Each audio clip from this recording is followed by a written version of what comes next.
Sitting down today with Throwing Color. You guys want to introduce yourselves? I'm Drew, and I'm the vocalist of Throwing Color. I'm Dave, and I play guitar. I'm Chris, and I also play guitar. I'm Tim, and I play drums. Cool. Now you guys have a debut EP coming out. Do you want to talk a little bit about that? What you sound like?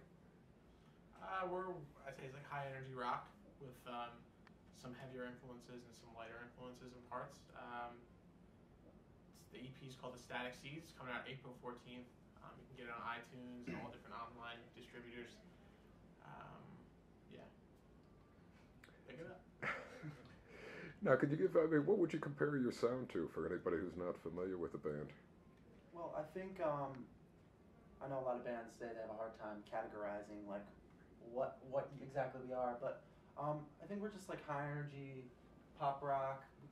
We've been really influenced by a lot of the like earlier '90s, like late '90s, like emo and pop punk and stuff like that. Like we're really into like bands like Jimmy World, Stays a Day, Lifetime, like stuff like that. For me, that was a big influence for me.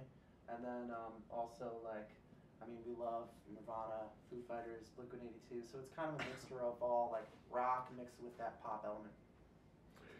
That sounds good. Now you guys formed about a year ago? No, Not even 6 months. Yeah. And you're already in the studio. So how'd the EP come together? That was actually the first thing we did. Yeah. We actually decided to get this band together, and Dave and Drew were in an old band, already had studio time booked, so we decided to get it all together. We had like 18 days to get a few songs together for the studio, so that's kind of just like a jump start, Yeah, and we knew the producer, Rob Freeman, who we were going to, who's done a lot of work. Dave met him actually while he was filling in for a band. And he was really easy to work with, so it came together really quickly, and the EP just seemed to just like fall in place. Yeah. Now, how'd you guys hook up? I know Rob's done a lot of production for bands, Cobra Starship, and another of the sort of vagrant acts. Yeah. Well, I was playing guitar in our old band while I was falling apart, I was playing guitar in a band that Rob was actually filling in on drums for. I was kind of like filling in on guitar / like hanging out. I don't know what you would call it. I was playing guitar. And Rob was there. He was playing drums actually on a track, and we went and we practiced in his studio. And that's how I ended up like meeting Rob. And then Rob actually did, he's been doing like a lot of like the really, really poppy bands from New Jersey. He's been doing like a lot of that like dancey kind of stuff, which like we're not really big like into, but Rob's production I think goes further than that sound. So we kind of thought like we're all from like heavier influences musically, and we wanted to kind of like sort of have like an interesting sort of dynamic there. We have a guy who's really into pop, like really into pop production, doing a lot of pop. He's done some heavier stuff too, but mostly he's been doing like poppier acts. And then we have like going in, we had like an in-between sound, so we figured if we went to someone with like really polished sort of production known for that we would get like a pretty pretty satisfying like return. Sounds good. Now, what do you guys, I know, are playing some shows and then going down to South by Southwest? What's the upcoming shows look like? Well, South by Southwest is like a huge thing for us. We're really excited about it.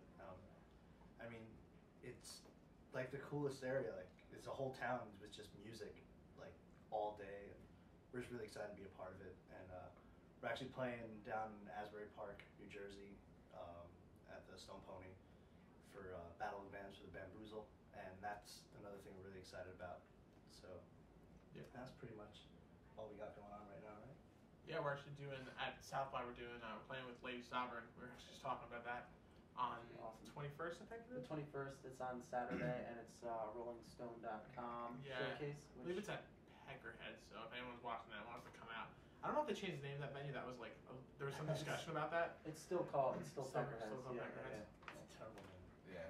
I think It's it's a a great name. It's a great name. We didn't pick it, so. So.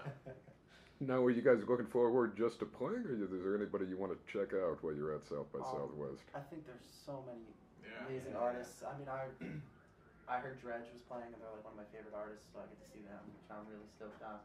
And then I know Shadow Toy Guns is playing. Who else is playing? Matt and Kim, I really like. It's like a duo. They're actually from Brooklyn, so I'm really excited about to go see them too. Yeah, I hope we have time to see bands. I don't even know how South by Southwest or South by Southwest works. It's like I just go on the website and it's just this giant list of bands, and I'm like, oh sweet, like I want to see all these bands, but I don't know how to find them because I just feel like it's so confusing down there. I've never been there, so I'm just gonna run around and yell I band guess names. I guess that's what happens. Yeah. Hopefully one shows. Hopefully there'll be. It's probably like a major, huge version of Warped Tour. I'm guessing with tons of stages and venues, and you just gotta find your way around because no one ever knows what's going on. It's like chaos. I guess we'll find Those out. kind of shows, so it'll be a good time. Now, what's the rest of the year look like for you guys? Well, right now we're trying to solidify dates for the summer, and hopefully we'll be out all summer long touring for the after the release of the EP, the Static Seeds, and then from then on, we're actually right now we're writing. Hopefully, like we'll be able to do a full length like by next year. So Yeah. right now we're just writing and just playing shows, trying to get out to as many people as possible. Sounds cool. Well, I mean, do you guys want to hit the website and anything else you want to Yeah, cover I mean, as a you web as We a wrap have up? 3 songs that you can check out that are going to be off our EP on our MySpace page, which is like myspace.com/throwincolor. It's pretty easy. And we have a bunch of news updates you can check out, interviews, reviews right from there. Music video. Music video. There's a music video for our first single, which is called How to Feed a Skeleton, and Tim actually created the video, and that's also up there, so you can check that out. Sounds good. Well, thanks, guys. Well, thank you very much, Adam.